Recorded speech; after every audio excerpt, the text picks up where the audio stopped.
कश्मीर के पहलगाम में आतंकियों ने जिस तरीके से हमला किया है, सारे नियम कानून बदल गए हैं। नाम पूछा गया, पहचान पूछी गई, धर्म पूछा गया और उसके बाद 27 लोगों की दरिंदगी से हत्या कर दी गई। जिम्मेदारी ली है इस पूरी घटना की, आतंकवादी घटना की, टीआरएफ ने। तो ये टीआरएफ जो है असल में लश्कर तैयबा का एक तरीके से कश्मीर का नया मॉड्यूल मान लीजिए, नया नाम मान लीजिए, मॉडर्न नाम मान लीजिए।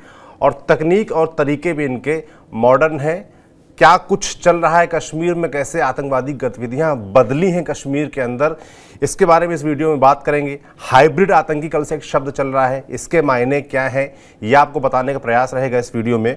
और सभी जानकारी देने के लिए हमारे साथ जुड़े हैं वरिष्ठ साथी हमारे विनय सुल्तान, जो कि अभी से 4 महीने पहले कश्मीर गए थे। दैनिक भास्कर के लिए उन्होंने एक लंबी चौड़ी डिटेल्ड रिपोर्ट की थी, किस तरीके से आतंकवादी सक्रिय हैं कश्मीर में, विदेशी आतंकवादी सक्रिय हैं और वो किस तरीके से अपना जाल बिछा रहे हैं पाकिस्तान से आकर कश्मीर में।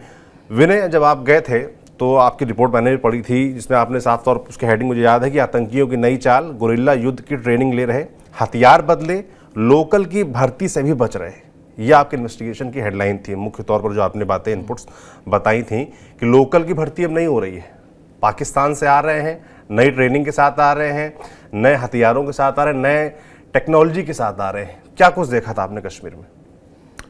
कश्मीर में दरअसल अगर आप इस कश्मीर को 2021 से थोड़ा सा नोटिस करना शुरू करेंगे तो 2021 में तकरीबन 15 साल बाद में एक साउथ ऑफ पीर पंजाल, जिसको हम बोलते हैं बेसिकली जम्मू डिवीज़न, मोटा मोटी आप समझ लीजिए, तो सूरनकोट में एक आर्मी के व्हीकल पे एम्बुश हुआ था, जिसमें हमारे 9 जवान मारे गए थे। उसके बाद में लंबे समय तक फिर कोई वारदात नहीं हुई थी। 2022 दिसंबर से फिर सीरीज ऑफ अटैक जो है जम्मू डिवीज़न में बेसिकली शुरू हुए, कठुआ में, राजौरी में, पुंछ में, है ना। तो यहाँ पे जब अटैक शुरू हुए तो उस समय ये कहा गया कि क्योंकि कश्मीर में 370 हटने के बाद में जो सिक्योरिटी इंफ्रास्ट्रक्चर है वो सुधरा है जी, तो अब जो है ISI ने थिएटर चेंज कर लिया है, पाकिस्तान ने। अब वो जो है कश्मीर से हट के फिर से वो लोग शिफ्ट कर रहे हैं जम्मू की तरफ में। जो 1990 के समय जो मिलिटेंसी थी, उसके बाद में 2003 में एक ऑपरेशन चला था, 2002-03 के आसपास, ऑपरेशन सर्व विनाश। उसके बाद में जम्मू डिवीज़न को ऐसा माना जाता था कि वहाँ पे आतंकवादी वारदातें लगभग बहुत लो हो गई थी, मतलब ना के बराबर रह गई थी। लेकिन फिर जो है जम्मू डिवीज़न में जैसे ही आतंकवादी वारदातें बढ़ी, उस समय आप ये नोटिस करेंगे कश्मीर में बिल्कुल चीज़ें जो हैं शांत चल रही थी। और हुआ क्या कि लोग इस थ्योरी पे लगातार बात कर रहे थे कि थिएटर शिफ्ट हो गया है जम्मू कश्मीर में, और ये तमाम सारी किस्म की बातें हो रही थी।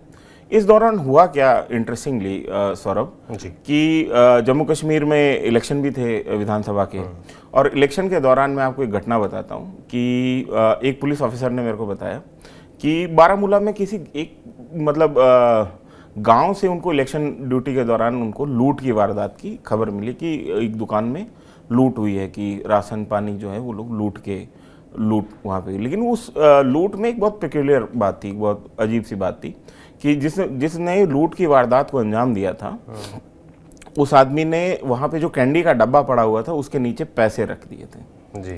तो इससे समझ में आया कि ये मतलब सामान्य लूट की वारदात है नहीं, दरअसल यहाँ पे भी इन्फिल्ट्रेशन हो रहा है।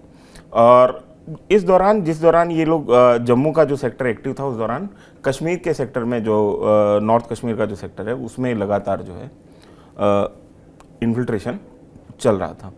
और ये बिल्टअप होना शुरू हुआ है पिछले मतलब 1 से 1.5 साल में, और ठीक ठाक अमाउंट ऑफ जो है फॉरेन टेररिस्ट, जिनको हम लोग FT बोलते हैं, मतलब बुनियादी तौर पे पाकिस्तान के पंजाब और खैबर पख्तूनख्वा से आने वाले जो ट्रेंड मिलिटेंट्स हैं, है ना, तो वो उनका इन्फिल्ट्रेशन ठीक ठाक बढ़ा है। और ये बिल्टअप 1 साल में होने के बाद में अब हमको ये फिलर्स लगातार मिल रहे थे कि ये गर्मियाँ जो हैं जो कश्मीर में हैं वो थोड़ी सी हॉट रहने वाली हैं, मतलब एक्शन काफ़ी हमको देखने को मिलेगा। जिस समय मैं नवंबर में गया था, उस समय श्रीनगर में एक इलाका पड़ता है निशात बाग। निशात बाग में मेरा होटल था और मेरे होटल से 5-6 किलोमीटर ऊपर जो है एनकाउंटर चल रहा था। बिल्कुल आप ये समझिए कि राजधानी जो है कश्मीर की, उसकी राजधानी में से 6 किलोमीटर दूर जो है कंटिन्यूस जो है एनकाउंटर चल रहा था और ये लगातार उस समय कभी सोपोर में, कभी बारामूला में, कभी बांडीपुरा में, कभी हंदवाड़ा में, नॉर्थ कश्मीर में पिछली सर्दियों में ठीक ठाक एनकाउंटर सिक्योरिटी फोर्सेस के और ऑपरेशंस रहे हैं।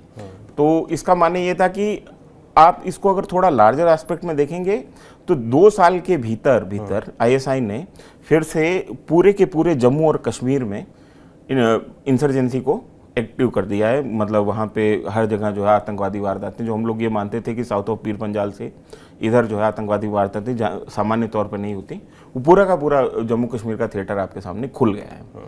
तो हर जगह जो सिक्योरिटी फोर्सेज हैं वहाँ पे 3 कोर बेसिकली नॉर्दर्न कमांड में सेना की जो 3 कोर हैं 14, 15 और 16, वो तीनों कोर के ऊपर अभी जो है ऑपरेशनल प्रेशर है। मतलब लद्दाख से लेके अगर आप ये देखें उधमपुर तक सारा का सारा इलाका जो है वो उसमें अभी सिक्योरिटी फोर्सेस जो हैं ऑपरेशन में हैं।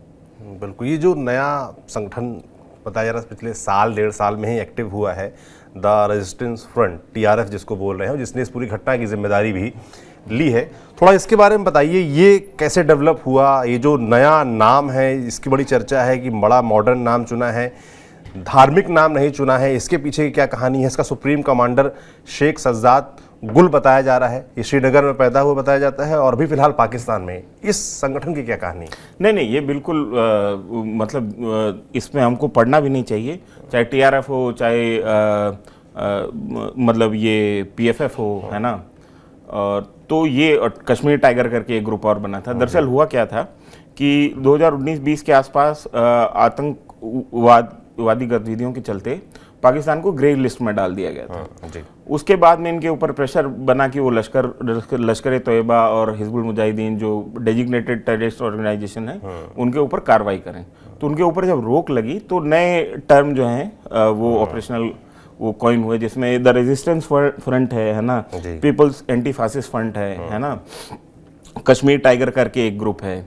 तो जैश ए मोहम्मद का ज़्यादा इन्फिल्ट्रेशन या उनका जो ऑफशोर आप मान लीजिए वो कश्मीर टाइगर और PFF है, लश्कर का TRF है। हालांकि मिला जुला मामला है सब जगह। और आप ये समझिए कि आप जब जैसे ही बॉर्डर क्रॉस करेंगे, जो वहाँ पे इनकी जो पाक ओरिएंटेड कश्मीर में जो इनकी राजधानी है, वहाँ पे इन तीनों ऑर्गेनाइजेशन के जो ऑफिसेज हैं वो लगभग 2-3 किलोमीटर के इर्द गिर्द में हैं। तो इनके जो तीनों के ऑपरेटिव्स हैं वो हर रोज़ शाम को बैठते हैं, बात करते हैं। तो ऐसा कुछ भी नहीं है कि मतलब लश्कर ऐसा है तो जैश ए मोहम्मद ऐसा है तो हिजबुल ऐसा है, ऐसा कुछ नहीं है। मतलब वो उसमें फ़र्क करना, क्योंकि इनका जो सुप्रीम ऑपरेटिव है वो पाकिस्तान की इंटेलिजेंस एजेंसीज है, उनके मतलब कि सेना के जो कमीशन्ड ऑफिसर्स हैं वो हैं। तो इनको जो हैंडल कर रहे हैं, जो इनके लॉन्च पैड है, जो इनके पास में हथियार आ रहे हैं, जो सारी चीज़ें जो हैं वो एक ही जगह से प्रोवाइड हो, स्ट्रीमलाइंड है। वो दिखाने की बातें हैं कि ये हिजबुल है, जैश है, ये TRF है, ये PFF है, ये KT है, ऐसा कुछ फ़र्क जो है बड़ा वो है नहीं दरअसल। बिल्कुल, जैसे कि अभी हमने देखा कि नॉर्मली कश्मीर में ये देखा गया है कि पर्यटकों पर इस तरीके से कभी हमला नहीं हुआ, हाल फिलहाल में देखा गया। और जो बीच बीच में वहाँ कुछ कुछ घटनाएं होती रहती हैं, पुलवामा देखा, सैन्य फोर्सेस पे हमले देखे, इस तरह की चीज़ें देखी गई हैं, पर टूरिज्म इफेक्ट ना हो ये हमेशा ध्यान में रहा है, ये भी एक चीज़ देखने को मिली है। मगर इस बार देखा गया कि भाई टूरिस्ट जो कि वहाँ की इकॉनमी में बड़ा बूस्टर का काम करते हैं, मुझे लगता है ज़्यादातर रोज़गार इसी टूरिज्म से वहाँ के कश्मीर के लोगों को मिलता है। अब तो ये पूरा ध्वस्त हो जाएगा। नहीं, ये ऐसा नहीं कि टूरिस्टों पे हमले की पहली वारदात है ना। इस पिछले साल इसी जगह पे, जिस जगह पे ये वारदात हुई है, पिछले साल जयपुर का एक कपल था जो कि वहाँ घूमने गया था, उनको गोली मारी गई थी। लेकिन इस हिसाब से मारी गई थी कि उनको गोली लगे लेकिन मरे नहीं, हॉस्पिटल पहुँच जाए, डराने के लिए टूरिस्ट को। उससे पहले भी एक अमरनाथ जा रही बस के ऊपर हमला हुआ था, जिसमें 9 या 10 श्रद्धालु जो हैं वो मारे गए। 100 लोग उस बस में थे और बहुत मुश्किल से बचा था। उस समय कहा गया कि वो जो बस है वो क्रॉस फायर में फंस गई थी। फोर्सेस और मिलिटेंट्स के बीच में जहाँ पे एनकाउंटर चल रहा था, उस क्रॉस फायर में गुजरात के ज़्यादातर उसमें श्रद्धालु बैठे हुए थे उस बस में। बहरहाल लेकिन टूरिस्ट के ऊपर हमला जो है, सामान्य तौर पे हम ये मानते हैं कि टूरिस्ट जो हैं वहाँ पे इम्यून है कोई भी आतंकी वारदात से। ऐसा नहीं है कि हमारे पास में हमारी इंटेलिजेंस एजेंसीज के बारे में इसके बारे में कोई इंटेलिजेंस नहीं था। मतलब ऐसा नहीं कि उनके पास में कोई आइडिया ही नहीं था कि क्या हो गया क्या नहीं हो गया। लगातार सोशल मीडिया पे ये मैं देख रहा हूँ कि पोस्ट डाल रहे हैं कि इंटेलिजेंस एजेंसीज क्या कर रही थी या हमारी एजेंसीज को क्या कुछ पता नहीं था, हम हाथ पे हाथ रखे हुए बैठे थे, ऐसा नहीं था। दरअसल आप अगर देखेंगे बहुत ये एनालिसिस ही है कि पिछले 1-1.5-2 महीने से कश्मीर के अंदर सोशल मीडिया के ऊपर एक लगातार कैंपेन ये चल रहा था, जिसमें जगह जगह पे जैसे जो टूरिस्ट आए हैं वो खा पी के, मान लीजिए कि शराब की बोतलें अगर कहीं पे गिरी हुई हैं रोड किनारे तो उसकी फ़ोटो डाल के, और कहीं पे किसी ने रील बनाई है तो अगर उसको रील है तो वहाँ पे उसकी रील की वीडियोस डाल के कि देखिए ये आ रहे हैं टूरिस्ट, आते हैं अच्छी बात है, लेकिन ये हमारा कल्चर ख़राब कर रहे हैं, यहाँ पे शराब पी रहे हैं और हमारे समाज का जो है ढांचा वो धीरे धीरे बिगड़ रहा है। इस तरीके की कैंपेन लगातार चल रही थी सॉफ्ट तरीके से, मतलब टूरिस्ट के खिलाफ जो है एक कैंपेन जो है वो लगातार चल रहा था। तो मैं लगातार, जब मैं भी खुद, क्योंकि इस हमले में जब क्योंकि टूरिस्ट को टारगेट किया गया तो मैं खुद सरप्राइज था, तो मैंने भी पूछने की कोशिश की, तो यही निकल के आया कि ये कैंपेन लगभग 1.5-2 महीने से बिल्डअप हो रहा था। हमारी एजेंसीज की भी नज़र थी इस कैंपेन के ऊपर, और यहाँ पे जिस जगह पे ये वारदात हुई है, ये रास्ता दरअसल जो है पहलगाम का, ये अमरनाथ की यात्रा का ही रास्ता है जी। और होता क्या है कि अमरनाथ में कल जैसे इससे एक दिन पहले अमरनाथ के लिए रास्ता खुलना शुरू हुआ था, अमरनाथ यात्रा के लिए। तो होता क्या है उस समय जो है हमारी एजेंसी के पास में, बहुत रिस्पॉन्सिबिलिटी के साथ में बोल रहा हूँ कि वहाँ पे टेक्निकल एंड थी कुछ लोगों के मूवमेंट की, रेडियो सेट्स खुले थे, कम्युनिकेशन डिवाइसेस खुले थे, बंद हुए थे। तो कश्मीर में अक्सर कई बार ऐसा होता है कि जो आतंकवादी तंजीमें हैं वो इस तरीके से सिक्योरिटी फोर्सेस का ध्यान भटकाने के लिए भी कई बार जो है रेडियो सेट्स अलग अलग जगहों पे OJW को भेज के खुलवा देती हैं और इस तरीके से करती हैं।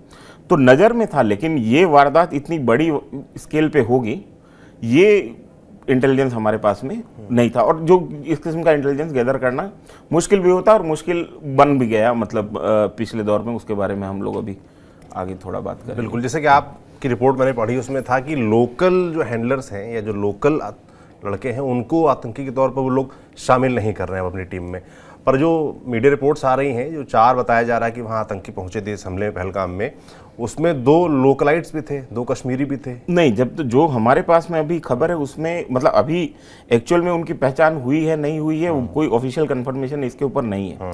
मेरे पास जो सूचना है उसमें जो 4 लोगों की फोटो वायरल हो रही है उसमें से एक आतंकवादी जुनैद था जो कि इनकाउंटर में ख़त्म कर दिया गया है। और वो जुनैद वो आतंकवादी था जो कि ये गांदरबल में पिछले साल आपको याद है कि बिहारी मजदूरों के ऊपर अटैक हुआ था जी। टनल में घुस के जो वहाँ पे कंस्ट्रक्शन काम कर रहे थे, उस वारदात में वो शामिल था। उसके बाद में उसको न्यूट्रलाइज कर दिया था सिक्योरिटी फोर्सेज ने। बाकी जो 3 लोग हैं वो पाकिस्तानी हैं, मतलब फॉरेन टेररिस्ट हैं। मेरे पास में अभी तक ये इन्फॉर्मेशन है, लेकिन कोई ये इन्फॉर्मेशन जो है वो ऑफिशियल इन्फॉर्मेशन नहीं है ना, तो अभी इसके बारे में कुछ भी कहना जल्दबाजी है थोड़ा। बिल्कुल, हमने एक ट्रेंड देखा था, आप याद होगा आपको, 2011 के बाद से 2014 के बाद से बुरहान वानी एक जो है वहाँ पर टेररिज्म का फेस बना था, युवाओं में बड़ा लोकप्रिय हुआ था, सोशल मीडिया पर तमाम तस्वीरें आती थी, और एक मशहूर तस्वीर भी थी आपको याद होगा जिसमें तमाम आतंकी खड़े हैं। बाद में फिर तस्वीर आई कि सब सारे न्यूट्रलाइज कर सारे खत्म कर दिए गए हैं। तो एक वो दौर था, तो वो दौर से अब जो है, अब जो हम देख रहे हैं वो कितना बदला है, क्या बदला है उसमें? नहीं, कोविड के समय ऐसा था कि जो है इन्फिल्ट्रेशन एकदम रुक गया था। उसी समय ये हुआ था कि अगस्त 2019 में धारा 377 और धारा 370 जो है वो हटी थी। उसके बाद में कश्मीर के डायनामिक्स बदल गए थे। उसी दौरान हमारे सिक्योरिटी इंफ्रास्ट्रक्चर में बड़ा बूस्ट आया था। हमारे पास में टेक्निकल एनालिसिस के जो हैं अच्छे उपकरण जो हैं वो मुहैया करवाए गए थे, और इस टेक्निकल जो हमको बूस्ट मिला था उससे एक फ़ायदा ये हुआ कि हमारे पास हम लोगों ने आतंकवादियों के जो कम्युनिकेशन डिवाइस हैं उनमें इन्फिल्ट्रेट करना शुरू कर दिया था बड़े पैमाने पर। और उसमें ये हुआ कि हमारे पास में जियोग्राफिकल लोकेशंस जो हैं आतंकवादियों के आने लगे, और उस जियोग्राफिकल लोकेशन के आधार पे बहुत सारे ऑपरेशन उस समय हुए। मतलब वो एक पूरा दौर था 2019-20 का और 21 तक आप मान लीजिए, जिसमें टेक्निकल सर्विलांस के ऊपर हम लोगों ने खूब ऑपरेशंस किए। इस दौरान क्या हुआ कि ISI ने, क्योंकि इन्फिल्ट्रेशन हो नहीं रहा था कोविड के दौरान, तो उन लोगों ने क्या किया कि OJW नेटवर्क में पिस्टल जैसे हथियार जो हैं, स्मॉल आर्म्स जो हैं, वो सप्लाई करना शुरू की और टारगेटेड किलिंग शुरू की। इसको बोला गया कि हाइब्रिड मिलिटेंसी है ये, कि जिसमें आप मिलिटेंट जो है सामान्य तौर पर ये हाइब्रिड आतंकी बड़ा कीवर्ड इस्तेमाल हो रहा है, क्या मायने है इसके? मतलब कि सामान्य तौर पर हम ये देखते हैं कि आतंकवादी जो है वो जंगल में रहता है और एम्बुश लगाता है और इस तरीके से जो है तमाम सारी चीज़ें होती हैं। लेकिन हाइब्रिड जो मिलिटेंसी थी उसमें यह था कि जो OGW नेटवर्क में जो लड़के हैं उनको एक पिस्टल दे दीजिए, आप ये बता दीजिए कि इसकी टारगेट किलिंग करनी है, वो जाते हैं गोली मारते हैं, फिर भीड़ में शामिल हो जाते हैं। मतलब कि आतंकवादी घटना वारदात दिया और उसके बाद अपना रोजमर्रा का जो जीवन है वो जी रहे हैं। तो ये जो है वो बड़ी चुनौती जो है इंडियन सिक्योरिटी फोर्सेस के लिए हो गई। तो उसके बाद में ये तय हुआ कि जो OGW नेटवर्क है ये इसके ऊपर क्रैकडाउन करना जरूरी है। तो OGW नेटवर्क के दौरान पे जब क्रैकडाउन हुआ तो उसमें एक आप इसको किस तरीके से देखेंगे, मतलब बड़ी अजीब सी बात ये हुई कि उसको पूरे के पूरे OGW अरेस्ट जो ड्राइव था उसको इन लोगों ने मतलब वहाँ पे सिक्योरिटी फोर्सेस ने अपने आपसी जो उनका प्रतिस्पर्धा है उसकी लड़ाई बना लिया। OGW जो है वो बेसिकली आप ये समझिए ज़्यादातर OGW जो है एक समय के बाद में वो डबल एजेंट की तरह हो जाते हैं। तो सिक्योरिटी फोर्सेस के लिए माने ओवरग्राउंड वर्कर जो हैं वो सिक्योरिटी फोर्सेस के लिए एक तरीके से आतंकवादी संगठनों के अंदर झांकने की खिड़की हुआ करते थे। तो इधर भी इंफॉर्मेशन देते थे, उधर भी इंफॉर्मेशन देते। ये एक बड़ा इकोनॉमी इस तरीके की कश्मीर में चलती है, सालों से चल रही है। अब हुआ क्या कि जब ये OGW अरेस्ट ड्राइव चली तो उसमें क्या है कि तमाम एजेंसीज ने स्कोर सेटल करना शुरू कर दिया। उन्होंने और इसके मतलब मेरे को कई सारे ऑफिसर्स ने, तमाम अलग अलग इदारों के ऑफिसर्स ने मेरे को ये बात बताई, मतलब मैं एक का बयानिया नहीं है ये, काफ़ी सारे लोगों ने ये बोला कि हुआ क्या कि जैसे कोई मान लीजिए कि IB का कोई एसेट है तो उसको किसी दूसरी कश्मीर पुलिस ने उठा लिया और उसके ऊपर UAPA लगा दिया। कश्मीर पुलिस का कोई एसेट है उसको IB ने गिरफ्तार करवा दिया, मिलिट्री इंटेलिजेंस ने गिरफ्तार करवा दिया और जो तमाम एजेंसीज हैं उन्होंने गिरफ्तार करी, स्टेट की जो इंटेलिजेंस एजेंसी है उन्होंने। तो इस तरीके से हुआ क्या कि जो सालों से तैयार किया हुआ OGW नेटवर्क था वहाँ पे, जो कि ह्यूमन इंटेलिजेंस के काम आता था, वो पूरा का पूरा नेटवर्क जो है तहस नहस हो गया। उस समय हमको ज़रूरत भी महसूस नहीं हुई कि हमको ज़रूरत, क्योंकि हमारे पास में टेक्निकल एनालिसिस अच्छा था और हम ऑपरेशंस पे ऑपरेशंस कर रहे थे, तो हमको लगा भी नहीं कि इनकी ज़रूरत पड़ेगी। लेकिन 2022 के आसपास जो है वो गेम बदल गया। बदल ऐसे गया कि अब इनके पास में एक नई चाइना की एन्क्रिप्टेड डिवाइस आ गई। अच्छा। और इस एन्क्रिप्टेड डिवाइस का एन्क्रिप्शन खोलना हमारे लिए मुश्किल हो गया। अच्छा। और ये कम्युनिकेशन के लिए इस्तेमाल, कम्युनिकेशन के लिए, और ये होता रहा है कश्मीर में। मतलब ये एक ट्रेंड है कि एक कम्युनिकेशन डिवाइस जो है आप ब्रेक करते हैं, वो कम्युनिकेशन के तरीके चेंज कर देते हैं तुरंत, वो दूसरे पे शिफ्ट हो जाते हैं। फिर आप उसको करते हैं, कुछ ऑपरेशन फिर करते हैं, फिर उनको पता लग जाता है कि हमारा कम्युनिकेशन लाइन जो है वो इन्फिल्ट्रेट हो गई है, तो दूसरे पे शिफ्ट हो जाते हैं। ये लगातार चलने वाली प्रक्रिया है वहाँ पे ऑपरेशंस में। तो ये वाला जो कम्युनिकेशन डिवाइस है जिसको लोग अल्ट्रासेट बोल देते हैं कई बार, है ना, जो अल्ट्रा फ्रिक्वेंसी पे चलती है, तो वो अल्ट्रासेट आने के बाद में उस अल्ट्रासेट को जो है मतलब ब्रेक करना हमारे लिए जो है सरदर्द बन गया। तो अब हमारे पास ना तो ह्यूमन इंटेलिजेंस था ज़मीन पे और ना हमारा टेक्निकल सर्विलेंस उस तरीके से काम कर रहा था जी। तो हम एक ऐसी स्थिति में आ गए जहाँ पे हमारे पास में इंटेलिजेंस के नाम पे बहुत सारी चीज़ें, जिस तरीके के पहला इन्फॉर्मेशन फ्लो था उस तरीके का इन्फॉर्मेशन फ्लो नहीं हुआ। और इसका और इन लोगों ने दूसरी एहतियात ये बरती कि जनरली क्या होता था कि जो बाहर से आया हुआ मिलिटेंट है, जो पाकिस्तान से आया हुआ मिलिटेंट है, वो लोकल टेरेन से फेमिलियर नहीं है। लोकल टेरेन से फेमिलियर नहीं है तो उसको लोकल आदमी को लेके साथ में घूमना पड़ेगा कि इस गांव जाएंगे, यहाँ से राशन मिल जाएगा, ये हो जाएगा, वो हो जाएगा। अब ये ISI ने ये रणनीति चेंज की। उन लोगों के यहाँ पे जो है एक ऐप आती है नेविगेशन की, जो पहाड़ों का नेविगेशन करती है, एल्पाइन ऐप बोलते हैं उसको। अच्छा। तो एल्पाइन ऐप जो है इनके पास में कस्टमाइज वर्जन जो है ऑफलाइन चलने वाले वो थे। तो अब जो बाहर से आया हुआ मिलिटेंट है उसको ना तो लोकल गाइड की ज़रूरत है, ना उसको आपके राशन की जरूरत है, क्योंकि राशन उसका ड्रोन से ड्रॉप हो रहा है। ठीक ठाक राशन वो लेके भी आ रहे हैं, और फिर भी अगर राशन की जरूरत पड़ रही है तो दुकानें तोड़ के जो है राशन ले गए। शुरुआत के इंसिडेंट बताया, राशन ले गए और पैसा रख के चले गए ताकि कि लोकल लोगों के बीच में बहुत हल्ला ना हो उस चीज़ का कि हाँ लूट हो रही है इस तरीके से। और फिर मतलब आपको बंदूक की नोक पे अगर बोला ही जाएगा खाना खिलाओ तो आप खाना खिलाएंगे भी। और कई जगहों पर लोग सिंपैथी भी रखते हैं उन लोगों के साथ में। तो दोनों तरीके की चीज़ें हैं। लेकिन OJW नेटवर्क में उन्हीं लोगों को आतंकवादियों के तक एक्सेस दिया गया जो कि बहुत भरोसे के लोग थे, जो बहुत सालों से थे और जो सामान्य तौर पे जिनके ऊपर एजेंसियों की नज़र नहीं थी। तो अब जो इनके साथ में जो लोकल गाइड या लोकल मिलिटेंट जो घूमता था, वो भी एक तरीके से इंफॉर्मेशन का काम करता था कश्मीर पुलिस के लिए, मिलिट्री इंटेलिजेंस के लिए, IB के लिए। अब वो हमारे पास में वो चैनल भी बंद हो गया। तो हुआ क्या कि इस दौरान हमारे पास में कोई एक्शनेबल इंफॉर्मेशन आना जो है उसका फ्लो बहुत जो है कम हो गया। और इसके चलते जो है वहाँ पे एक ठीक ठाक बिल्डअप जो है मिलिटेंट्स का, फॉरेन मिलिटेंट का वहाँ पे बना पिछले 1-1.5 साल के अंदर। ये जो इंटेलिजेंस फेलियर की बात भी आ रही भाई कि इतनी बड़ी वारदात हो गई, और कश्मीर में इस तरह की वारदात की आशंका तो हमेशा बनी रहती है। अब इंटेलिजेंस फेलियर को मतलब आप किस तरीके से देखेंगे? मतलब ये है कि अगर मान लीजिए आपने ये तय कर लिया है ना, कि आप ऐसा करेंगे, है ना, तो आपका इंटेंशन जो है निकाल पाना मेरे लिए बहुत मुश्किल है।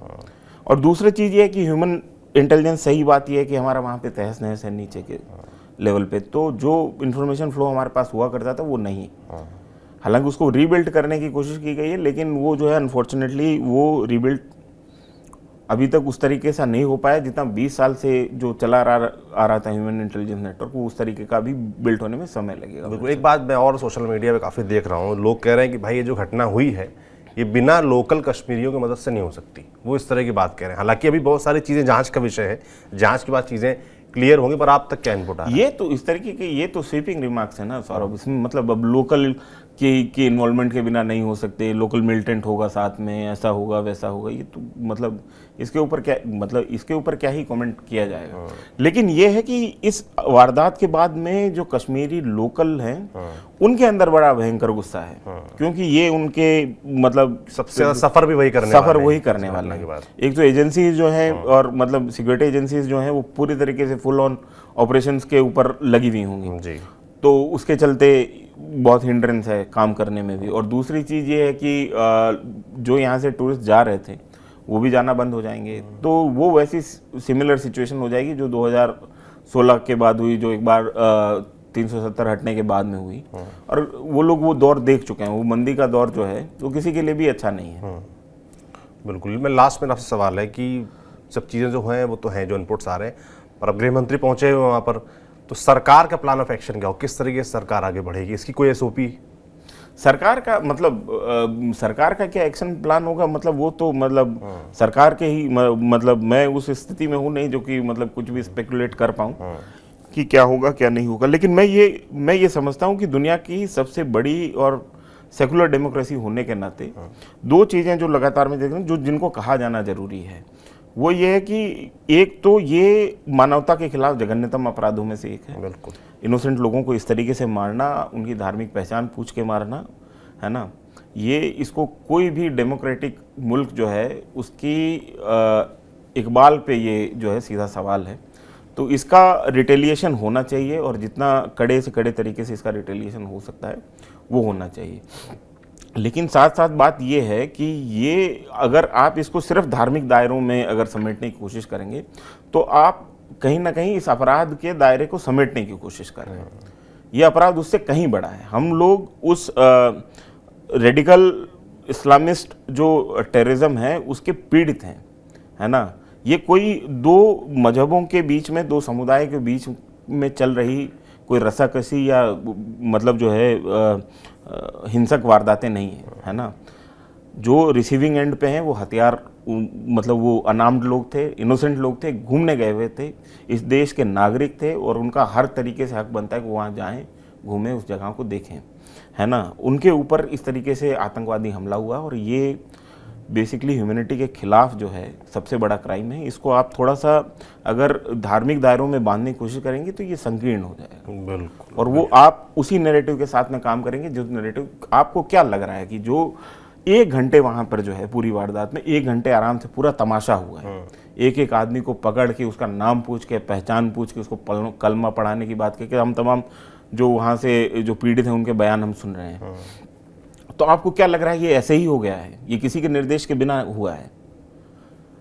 ये जो आदमी इसका परपेट्रेटर है, जो इसको काम, जो इस पूरी की पूरी वारदात को अंजाम दिलवा रहा है, वो चाहता है ना कि इसके बाद में हम इस किस्म का नैरेटिव खड़ा करें। आप उसी ट्रैप में जाके फंस जाएंगे तो आप एक तरीके से उन्हीं की कोशिशों को सफल बनाने का काम कर रहे हैं बिल्कुल अनजाने में। बिल्कुल। बहुत धन्यवाद विनय, आपने तमाम चीज़ें हमारे दर्शकों को समझाने का प्रयास किया कि किस तरीके से कश्मीर में आतंकी गतिविधियां बदली हैं, किस तरीके से वहां पर इंफॉर्मेशन को जो क्षति पहुंची है वो है, और अब ये जो घटना है उसको लेकर सरकार किस तरीके से आगे बढ़ेगी, सबकी नज़र इस पर है। जो रिटेलिएशन की बात हो रही कि भाई सरकार किस तरीके का जवाब देगी इस घटना के बाद, पूरे देश को इस बात का इंतजार है। जो अपडेट हम तक आएगा आप तक हम जरूर पहुंचाएंगे। आप देखते रहिए TV9 डिजिटल। शुक्रिया।